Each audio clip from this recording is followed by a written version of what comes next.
Good morning, good morning. It's Enki here again. Now let's get into business.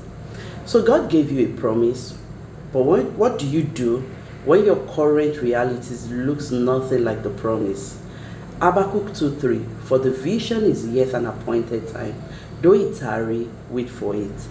One of the hardest things in a believer's journey is reconciling what God has said with what you're seeing. Now, God has spoken to you, has spoken peace, uplifting, restoration, marital breakthrough. And then life responds to that promise with processes. You're waiting, there's a delay, there's a pruning, and sometimes there's pain. And if you're not careful, you start to doubt the promise because of the process. Now, Joseph received a powerful promise from God through his dream. And in that dream, he would be great, even his family will bow to him. But immediately after the promise, his life went the opposite direction.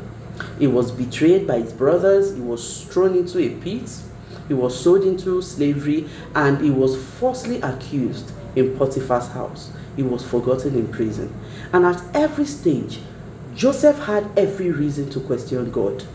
You said I will be great. Why am I in a pit? You showed me a throne.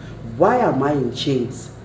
And what Joseph didn't realize at that time was that every painful stage was part of the divine process. The pit was not the end, it was separation from the wrong environment.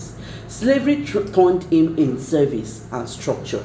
The prison developed his integrity and patience, and the palace was the fulfillment of the promise he saw. And the truth is, God is more interested in who you are becoming than where you are going. Because if you give you the promise without preparing you, you may lose it, you will misuse it, and you will be destroyed in that process. So the process isn't the punishment, it's a preparation, it's a time of refinement, and it is God building capacity in you. So some of you are in that process right now. Nothing makes sense, things are slower than expected, doors that are expected to be opened are closed. But hear this clearly, God has not forgotten you. The promises still stands, and what you're going through is not contradiction, it is construction.